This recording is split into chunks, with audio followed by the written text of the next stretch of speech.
Good evening, everyone. It's 6:30 p.m. on Tuesday, February 9th, and I'd like to call the regular Planning Commission meeting to order. We are continuing to have our meeting in a virtual setting to assure the health and safety of the public by limiting human contact that could spread the Corona-19 virus. Council chambers is currently closed, and planning commissioners, city attorneys, staff are all participating remotely. This meeting may be viewed live on the city's website. And in an effort to best facilitate dialogue and discussion, I'm going to ask that the Planning Commission be mindful of muting their microphones while not speaking. I will call on commissioners to speak on each item one by one. And if you want to speak at a different time, please raise your hand and I will call upon you. I thank everyone for their patience as we proceed with our meeting today. Looking at the roll call, staff, please note that we have all commissioners here. So Commissioner Dahl, Commissioner Padilla, Commissioner Barthacor, and Commissioner Braun, as well as myself. Also joining us, we have Melinda Lynn and Kanika Kith. I don't see our planning director yet. Mr. Chair, our planning director is having some technical difficulty in during the meeting. Okay. We also have Madam Mayor Diana Mahmood, and our city attorney for tonight is Andrew Jarrett. We'll move on to approval of the agenda. It's a short one. I was saying earlier that's probably the shortest one we've had in my time on the commission. Is there any need to reorder anything after our one item? So seeing none, I will take that as a motion by consent and continue on.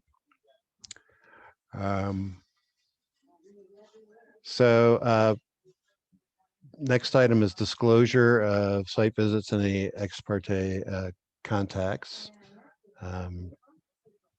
I'll just go one by one. So Commissioner Dahl, anything to report?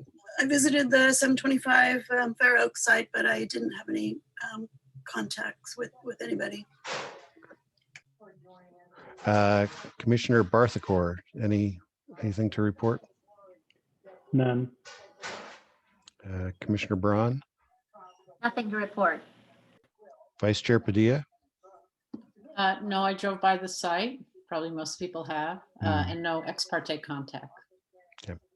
And I have had none as well.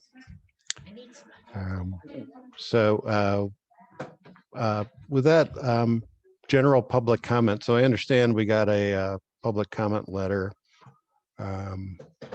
earlier, and I believe that's posted to the website. Is that correct, Kanika? Yes, Mr. Chair, it has been posted to our website. Okay. And we received general public comment from South Pasadena Tenant Union, voicing their support for the draft inclusionary housing ordinance that was presented to the Planning Commission at the last meeting. Great. Do we have any voicemail public comment today? No, we don't. Okay, great. So with that, I will take time and open the public hearing. So we have one item today, and that's 725 Fair Oaks Avenue. It's project number 2380, and it's for a conditional use permit and administrative use permit to allow the operation of a roughly 3,330 square foot martial arts studio. So staff, is there a presentation? Yes, Mr. Chair, before we start the presentation, I want to introduce Jennifer Williams. She's the contract planner that has processed this project, and she's online with us to answer any question from the commission. We'll have a presentation now. Melinda, can you play the presentation?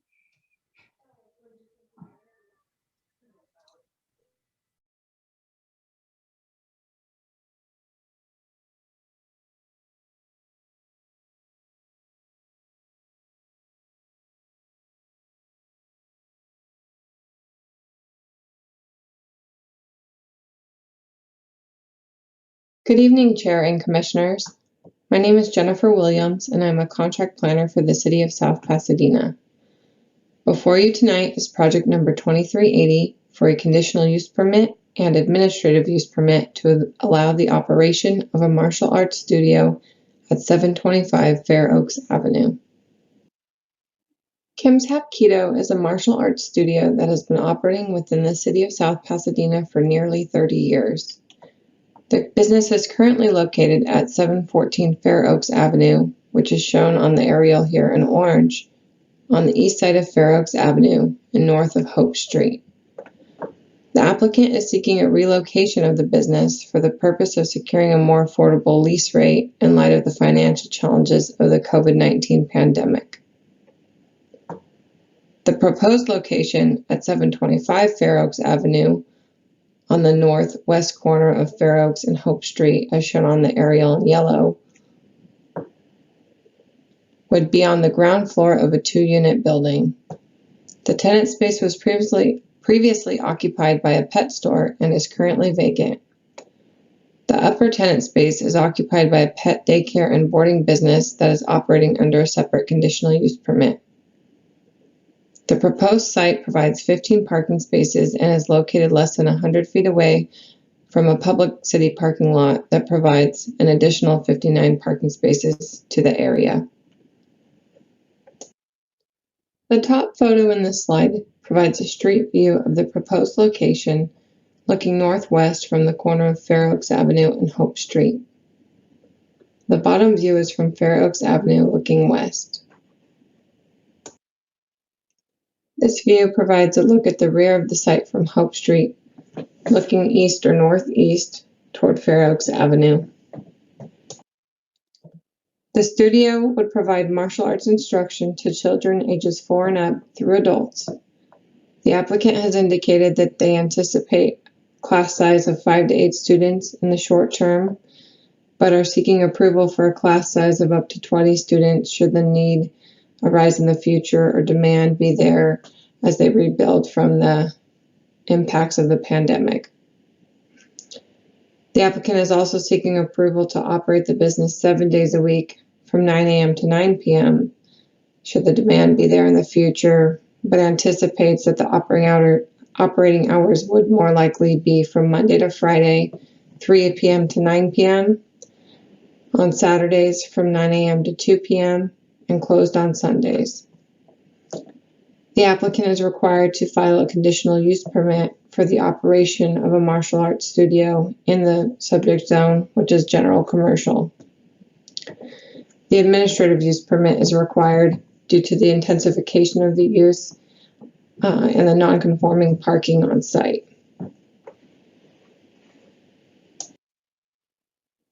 The use and operations are consistent with the general plan designation of general commercial, which allows for a variety of uses, including service uses.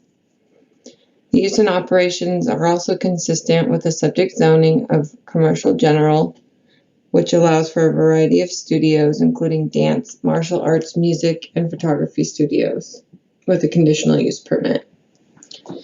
It should be noted that the use has operated in the same general plan designation and same zoning designation in close proximity for nearly 30 years.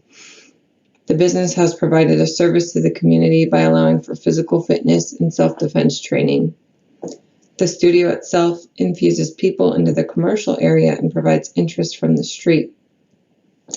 And the use will be subject to conditions of approval, which provide tools to regulate the operations for compatibility with the surrounding residents and businesses at the new subject site. This slide is provided to go over the parking analysis for the administrative use permit. The South Pasadena Municipal Code requires multi-tenant buildings to provide parking for the aggregate number of parking spaces required for each separate use. So when you look at both of the uses on site for the 2 spaces of the multi-tenant building, the site would be deficient by 4 parking spaces for on-site parking. However, the municipal code also anticipates non-conforming situations with changes of use and provides a mechanism for a site to have an intensification of use, even with non-conforming parking through the administrative use permit. And that permit requires certain findings be made, basically trying to ensure that there won't be negative impacts to the area or surrounding businesses or public health, safety, or welfare. And those are discussed in detail in the resolution, which was an attachment to the staff report. But essentially, staff believes and recommends that those findings can be made for a number of reasons. And that includes anything from a lack of overlap in parking demand with the upstairs tenant of the dog boarding facility, to a lowered parking demand for student, as some parents will drop off their students and go run errands in the vicinity. They don't necessarily park and stay for the class. The applicants also indicated that there may be multiple children or family members attending from one household. So you may have, siblings or even a parent-child attending together. There is parking adjacent on street that would be especially convenient for pickup or drop off, but also just to provide additional parking on street. There is a city-owned public parking lot nearby, less than 100 feet to the south, not exclusive to this site, but there and readily available. The applicant has indicated to us also, lastly, that some patrons do walk to class and not require a vehicle or a parking space.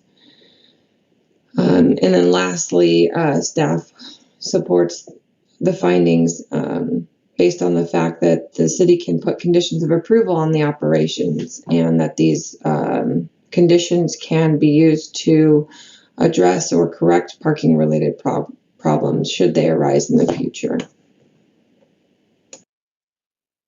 As mentioned in the previous slide, there are required mandatory findings that must be made that the Planning Commission is being asked to analyze and make in approving the conditional use permit and administrative use permit. And those are to ensure that the proposed use is appropriate for the zoning district and the general plan, that the use would not be detrimental to the public health, safety, or welfare, or to property improvements in the neighborhood or the general welfare of the city. The findings should make sure that the subject site is adequate to accommodate the use and adequately served from a traffic standpoint. And lastly, that the basically operating characteristics, design, location, size of the use is compatible with the existing and future land uses in the vicinity. And those findings are discussed in detail and made in detail in the resolution as an attachment to the report. The project is categorically exempt from the California Environmental Quality Act, or CEQA, pursuant to Section 15301 of the CEQA guidelines. It can be classified as Class 1 existing facilities. In conclusion, staff is recommending that the Planning Commission approve the conditional use permit and administrative use permit subject to the conditions of approval. Alternatives to the staff recommendation could include approving the project with modified or added conditions, continuing the project to address comments discussed or to request additional information, or denial of the project. That concludes staff's presentation, and we stand ready to answer any questions you may have. The applicant is also available to answer any questions you may have of them. Thank you. Thank you and welcome. Do any of the commissioners have questions? If so, just raise your hand.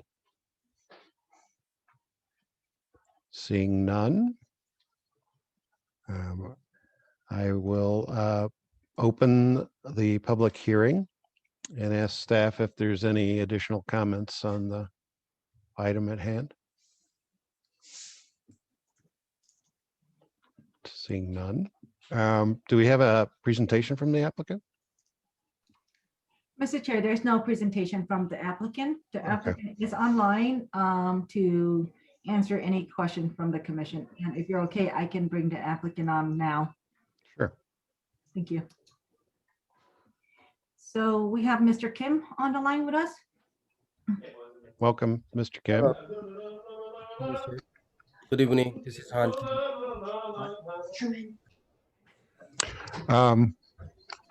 Do do any of the commissioners have questions for the applicant? Seems pretty straightforward. Seeing none. We'll go ahead and close the public hearing and open it up for commissioner discussion. And I'll just run through real quick, starting with Commissioner Dahl. I think this makes perfect sense. I think the parking analysis makes sense. I think it's a great use for this site. I have no further comments. Commissioner Barthacor, any? I don't have any further comments. I thought the staff report and the analysis was fairly self-explanatory, and the findings and reasons provided for the staff recommendation was very clear. Commissioner Braun? Yeah, I agree with both of the commissioners that just spoke. I think this is great. I think, they've been operating for almost 30 years in South Pass, and it's been a great use. And I think it's a great service. It's a, good place. I think it's really wonderful. My only two comments, and it's not actually about this project generally, it's more, it brings up again, the parking issue. I'm not worried about the parking for this project for all the reasons in the report, but I once again want to lobby for a comprehensive parking study in the city. And then my only actual question on this is, and I don't object to it at all, but the 9 to 9, 7 days a week, I think that's great. If they can expand their use and expand, more people using their services, it's great. I just kind of wonder whether they had plans to, is it going to be a dance studio during the day? Is it, I'm just curious, but I think it's great. If they can find other uses for this property from 9 a.m. to 3 p.m. when the kids get out of school, that's great too. So I'm not opposed to it. I'm just more commenting that we're giving a lot of time to this, but I think that's appropriate. Yes. Staff. Sure. I want to address a comment from Commissioner Ron about that. Keep in mind that this project before you is a conditional use permit for the martial art use. So they wouldn't be able to use it for a dance studio or any other use. Their use are subject to the conditions that's in the conditions of approval and in the statement of operation that they provide to the commission for review. And I don't actually object if it's something else, but I guess they would have to come back and get approval. Right. If they want to include other type of use, then they will amend that conditional use permit. Thank you for the clarification. Vice Chair Padilla, anything? No, I think it's really great that this corner will be reinvigorated again with a local institution that has been a big addition to the city, or an important part of the city.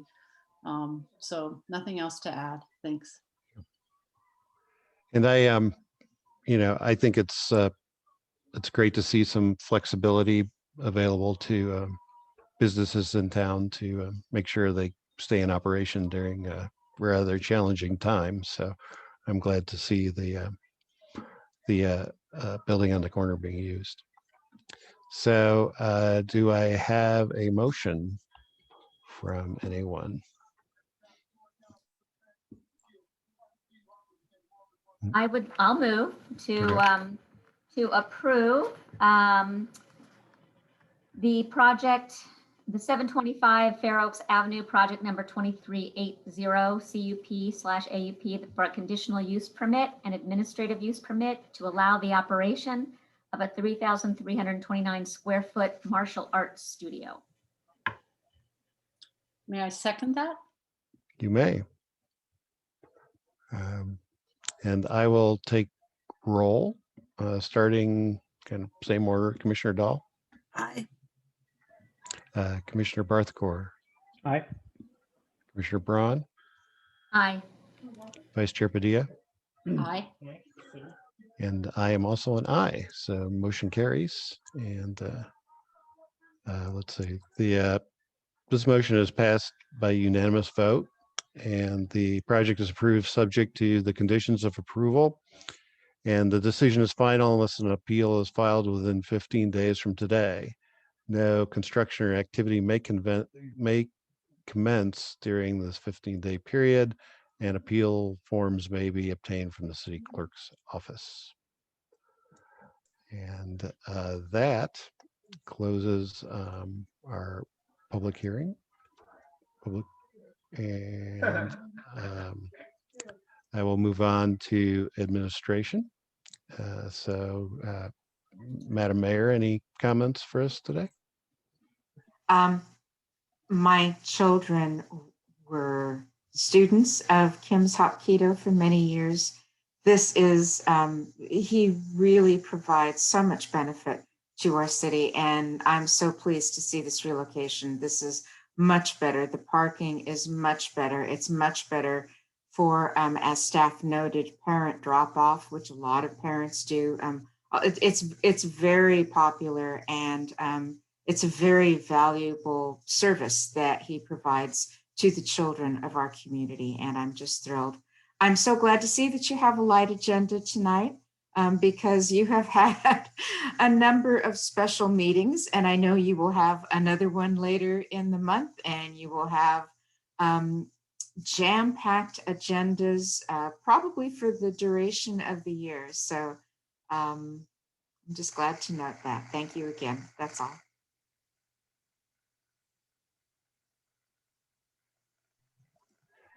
Move on to comments from planning commissioners. So Commissioner Dahl, I don't have any comments. Thanks. Commissioner Barthcore, I don't have any comments. Thank you.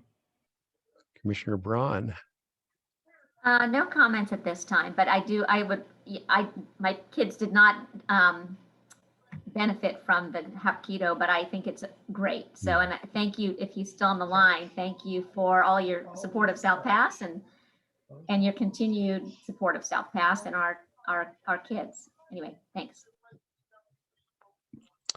Vice Chair Padilla. I don't have any comments. Thank you.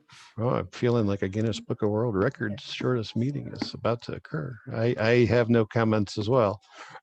So comments from staff. I know we have an event tomorrow. Yes, I'll make it quick so that we can, get that record going. So I just wanted to make the note and thank Commissioners Padilla and Dahl for continuing to work with us in the PC Subcommittee on Inclusionary Housing. That's going well. So tomorrow night we have at 7 p.m. we have an ADU community meeting. So we hope that everyone participates. We have information on our website about that Zoom meeting, and we have surveys to participate in during and after the meeting. So we're looking forward to the participation with that. We're also, regarding ADUs, we're working with the Design Review Board Subcommittee. And so the feedback from tomorrow night's workshop, as well as a design review subcommittee, will both be presented to you in a staff report, a presentation on February 23rd, which is our special meeting of the Planning Commission to consider the ADU ordinance amendment. And just one final note is that staff is working with the city attorney. There's so much housing legislation that in recent past and sort of ongoing. And so we're developing a series of updates on housing legislation presentations. So just be on the lookout for those. And that's it from staff. So thank you. And the updates on legislation are appreciated because it's difficult to keep up with those things in this environment. So we're set to adjourn before 7. So It's 6:55, and I will adjourn our regular Planning Commission meeting to our special Planning Commission meeting on February 23rd. And I believe that is also at 6:30. So thank you, everyone. And we'll see you well, hopefully we'll see you tomorrow night, but if not, we'll see you in 2 weeks. Thank you. Thank you all. you, Charlie, Zach. Thank you, everyone.